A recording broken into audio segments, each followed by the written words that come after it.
Bonjour à tous et à toutes, bienvenue sur ma page et sur ma chaîne.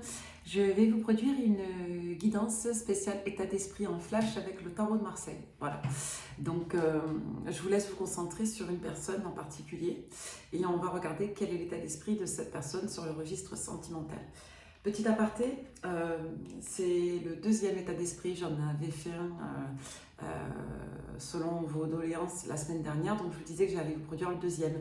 Vous savez que je ne fais pas de vidéos tous les jours, j'en fais tous les 2-3 jours à peu près, parfois plus, parfois je peux en produire sur 2 jours d'affilée, c'est assez aléatoire et moi j'anticipe pas trop le planning à ce niveau-là. Donc je vous laisse vous concentrer sur une personne en particulier, on va canaliser. Déjà, mon canalisation médiumnité, je ressens une espèce de tension silencieuse entre vous et cette personne. Il est possible que la personne soit marquée par le signe du bélier, poisson, gémeaux, capricorne, taureau. Je ressens ça, vierge aussi. Donc on va voir si ça se confirme ou non. Si vous ne vous reconnaissez pas dans les signes, c'est pas très grave. D'accord. Allez, c'est parti. Ce sont simplement des indicatifs. On va commencer avec ce tarot-là que j'aime beaucoup, qui est vraiment facile.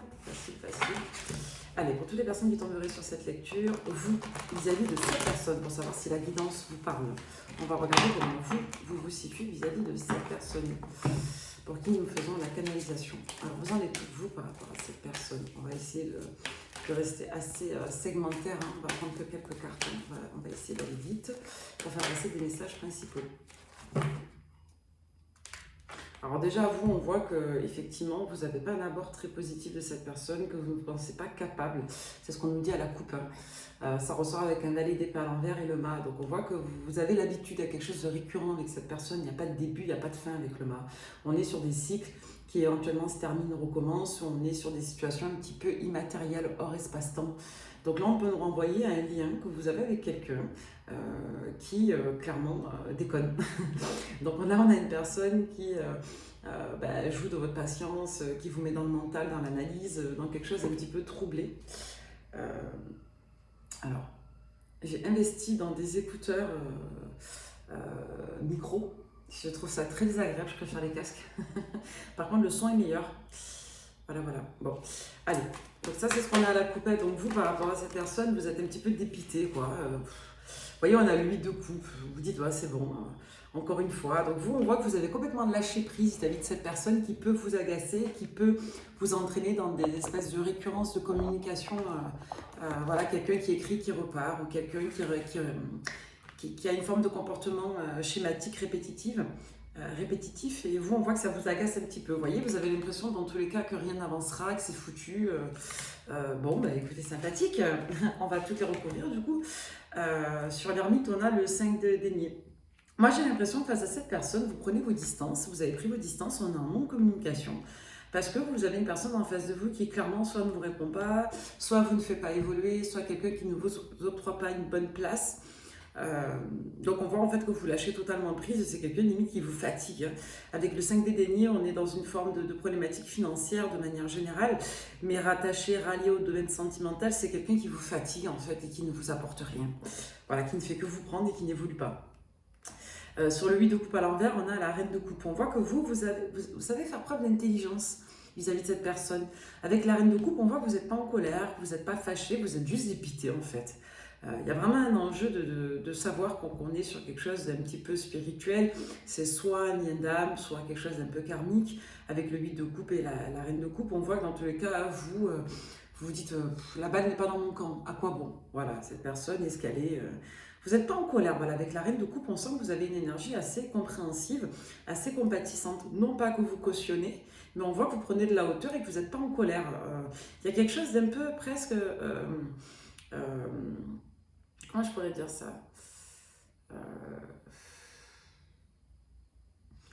Presque un petit peu de l'ordre de la pitié, quoi. Cette personne, elle ne vous inspire pas le respect, en tout cas. Ouais.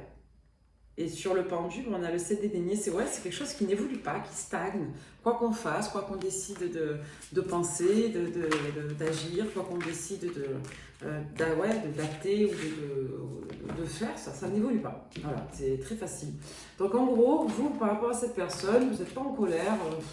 Vous êtes juste face à une forme de dépit, je dirais, ou de constatation que cette personne n'évolue pas et vous avez le sentiment qu'elle n'évoluera pas. C'est quelqu'un face à qui vous êtes un petit peu dans une démarche passive, dans un état d'esprit un petit peu de stérilité.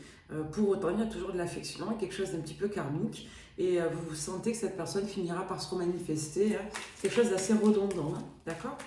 Allez, on va regarder avec le romantique tarot ce qu'on vous dit d'autre. Ouais, on a l'huile des épées, alors pourquoi? L'huile des épées, c'est une carte qui parle vraiment de croyances limitantes, de blocages mentaux, ouais, d'une forme ouais, d'impuissance aussi. Hein. Mais c'est une carte qui est très cérébrale à mon sens. Donc là, on voit que quoi que vous désiriez que cette personne, il y a du pessimisme. On a un but de bâton à l'envers, ouais. On pisse dans un violon ici, c'est-à-dire qu'on a beau faire, il n'y a rien qui se passe, on a beau penser, espérer, il n'y a rien qui se matérialise. Là, vous avez quelqu'un qui, clairement, bousille le potentiel de la relation. On est sur du 2 x 8. Hein. Le 8, c'est un chiffre qui nous parle de potentiel, de travail, d'expansion. C'est le chiffre aussi de l'infini. Hein. Donc là, on a clairement une personne qui n'arrive pas à communiquer avec vous, qui n'arrive pas à être dans une forme de pérennité. On peut avoir un petit peu de réactivité, mais qui reste vaine. Derrière, on a le 4 de bâton à l'envers. Hein. Ouais, et c'est peut-être quelqu'un qui s'engage avec d'autres personnes, mais pas avec vous. Vous voyez, elles sont toutes à l'envers. 2 x 4, 2 x 8, c'est intéressant ça. Donc pour moi, on est bien sur quelque chose d'assez karmique. Alors je sais que les relations d'âme, pour ma part, je les prends avec précaution. Parce que ça vous permet surtout de comprendre des éléments de votre parcours et ça vous permet aussi de comprendre les enjeux de ce que vous traversez. Mais en aucun cas, ce n'est un justificatif pour endurer des relations malsaines ou toxiques. Hein. Donc là, on a une personne qui est peut-être très axée sur son professionnel, mais pas sur son sentimental. Peut-être une personne qui représente une figure importante pour vous, mais qui ne s'en saisit pas, qui ne prend pas ce rôle. Derrière, on a un cavalier des épées. Alors là, par contre, elle sort bien à l'endroit, cette carte. Donc le cavalier des épées, pour autant, c'est quelqu'un qui réagit, qui règle les problèmes, qui va au-delà des discussions. Donc là, ce qu'on peut me dire dans votre situation, c'est qu'il y a une espèce de stérilité, de gros ras-le-bol. C'est une relation qui peut vous agacer. Lorsque cette personne revient servir ses intérêts, mais pas les vôtres, quand c'est une personne qui revient en demande, mais qui ne prospère pas avec vous. Donc là, on voit que vous, face à cette personne, vous êtes dans une démarche un petit peu de protection, de réactivité. Par contre, on voit que c'est une situation qui n'est pas réglée. Hein. Il n'y a pas de début, il n'y a pas de fin. Là, on est plutôt sur un cycle et on est dans une des étapes que vous connaissez bien apparemment. Ouais. Donc c'est quelqu'un qui a beaucoup de désir pour vous, c'est quelqu'un qui vient pour vous proposer du charnel, pour vous proposer de la tendresse, des câlins. C'est quelqu'un qui peut être très charmant, très sympathique, mais au-delà de l'instantané, on a quelqu'un qui revient très vite en 6 des épées. C'est-à-dire qu'on ne dépasse pas un certain niveau d'implication et vous avez besoin peut-être de relâcher cet aspect-là pour pouvoir définitivement quitter cette histoire. Ici, je suis désolée, on ne vous annonce pas une personne qui pense à vous de manière réellement constructive. On a quelqu'un qui sait qu'il y a du potentiel, on a quelqu'un qui sait qu'il y a quelque chose de fort entre vous, mais on a une personne qui clairement est là pour servir ses intérêts légers, affectifs, charnels, romantiques éventuellement, par à coup, mais on a quelqu'un qui est clairement dans l'auto-sabordage et qui n'exploite pas le potentiel de votre relation. Allez, on va poursuivre. Donc là, on a encore une fois beaucoup de coupes. Hein. Ouais, on a quelqu'un qui n'a pas envie de se projeter. On a une personne que ça a envie de se projeter avec vous, ouais, je vous le dis clairement. Sur la notion de relation pérenne, on a quelqu'un que ça ennuie. On a peut-être une personne, on avait le 8 des épées, qui a une association péjorative au couple. Dans tous les cas, on a quelqu'un qui n'a pas envie de faire des efforts sur du moyen ou court. Hein. On a quelqu'un qui a vraiment envie d'être dans l'instantanéité. Et on a une personne ici qui, clairement, devrait faire des efforts et n'en a pas envie. Je suis désolée, c'est honnête. On va regarder ce que cette personne pense de vous. On va prendre un autre support, un autre tarot. Pour toutes les personnes qui tomberaient sur cette lecture flash, en taromancie, donc spécial état d'esprit. Hein. Qu'est-ce que cette personne pense de vous? On n'a pas fait la coupe. Vous voyez, c'est une personne qui dit qu'avec le temps, elle finira avec vous. Mais quel temps? Combien de temps?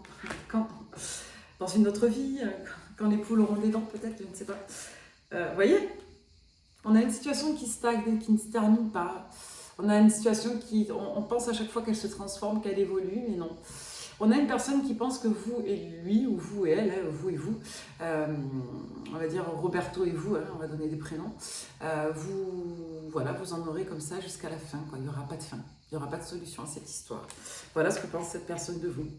Que vous avez un lien qui est très spécial, mais qui n'est pas peut-être voulu se matérialiser. C'est sympa. Ok. Allez, qu'est-ce qu'elle pense d'autre, cette personne, de vous? Allez, comment elle vous perçoit? Donc elle pense que votre histoire c'est pour toujours, mais qu'est-ce qui sera pour toujours, on ne sait pas. Elle pense que votre rencontre n'est pas un hasard, que vous avez été guidés l'un vers l'autre. C'est quelqu'un qui vous voit comme une personne juste. C'est quelqu'un qui vous voit comme une personne qui a peut-être des attentes un peu stratosphériques. On va recouvrir la papesse. C'est quelqu'un qui vous voit comme une personne dure, qui est peut-être pour maman, qui dirige sa vie, qui peut avoir des attentes nobles. Peut-être quelqu'un qui ne s'est pas remis d'une ancienne histoire ou qui porte des blessures. Sur le cadre de couple, on a le 8. Ouais, on a peut-être une personne ici qui vous voit comme une figure masculine déjà. Alors, cette polarité, elle ressortirait comme une figure féminine et vous comme une figure masculine ici, paradoxalement. On avait l'empereur à l'envers, hein, c'est pas anodin. Donc là, on a une personne qui va davantage la fleur au fusil, qui se laisse un peu aller au gré de ses envies, de ses émotions. On a peut-être quelqu'un qui ne veut pas apparaître comme une figure pour vous. Et cette personne, elle vous voit en revanche comme une figure pour lui ou pour elle. C'est-à-dire que vous ressortez dans une énergie de roi de bâton. C'est assez fou, mais vous ressentez comme une personne qui dirige sa vie, comme une personne qui travaille, qui est peut-être maman, papa. On vous voit ici comme quelqu'un qui sachez prendre des décisions et qui ne souhaite pas transiger. Alors c'est quelqu'un qui d'un côté pense que vous ne dites pas tout sur vos intentions et pour autant vous êtes assez direct, donc c'est assez paradoxal, mais on a quelqu'un qui a une image de vous qui est très en lien avec votre manière de vous positionner face à lui ou face à elle. Mais c'est quelqu'un qui pour moi ne vous côtoie pas ou ne vous connaît pas dans votre sphère quotidienne. Parce que là on a quelqu'un qui vous voit comme une personne réactive, comme quelqu'un qui peut se braquer ou comme quelqu'un qui peut poser des limites. C'est quelqu'un qui peut vous apercevoir comme une figure aussi ascendante. Pourquoi je vous dis ça? Parce que avec les différentes figures qui ressortent, donc deux figures masculines quand même, c'est pas anodin, vous avez une personne ici qui vous voit comme à la fois leader et comme à la fois aussi charismatique. Comme un leader un petit peu totalitaire et un leader un petit peu charismatique. Donc d'un côté, vous savez prendre des décisions et transiger, et de l'autre côté, vous avez ce tempérament très doux sur lequel on peut se reposer sur vous, notamment si vous avez des enfants, une famille, des amis. C'est quelqu'un qui sait que vous êtes pleine de bonnes ressources, que vous savez organiser vos projets, vous savez pallier à vos besoins matériels ou vos besoins sentimentaux. Ouais. En gros, c'est quelqu'un qui vous voit comme une personne très intelligente, avec beaucoup de personnalité, comme quelqu'un qui n'est pas très à l'écoute de votre part spontanée et féminine, et comme quelqu'un qui peut-être ne pourrait pas convenir à cette personne parce que clairement, vous voulez une situation claire, définie, positionnée, une relation constructive, et cette personne veut juste se saisir des instants.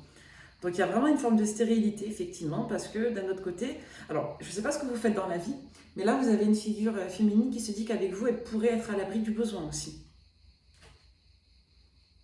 Allez, une dernière. Ouais.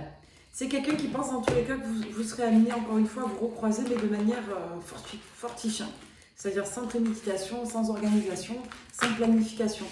Donc vous, cette personne, vous pourriez clairement être heureuse si cette personne n'avait pas des pensées auto-sabordantes et si elle n'avait pas un postulat de vie un petit peu dématérialisé. Là, vous avez quelqu'un qui n'est pas sur le sentimental, qui vit des relations au gré du vent, et vous avez une personne qui clairement n'envisage pas de se stabiliser avec vous. C'est quelqu'un qui voit ça plutôt comme un rêve, un aboutissement, mais pour plus tard. Donc en somme, cette personne, elle a un état d'esprit très positif vous concernant, mais on a quelqu'un qui pense que vous êtes peut-être trop dur ou trop, bizarrement trop matérialiste pour lui ou pour elle. Et quand je dis matérialiste, c'est dans le sens de constructif.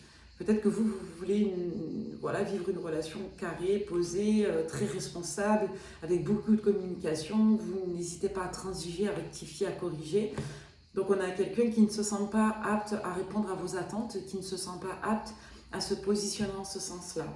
Malgré le désir et malgré le fait que cette personne vous estime beaucoup, parce qu'elle vous voit comme quelqu'un qui réussissait votre vie.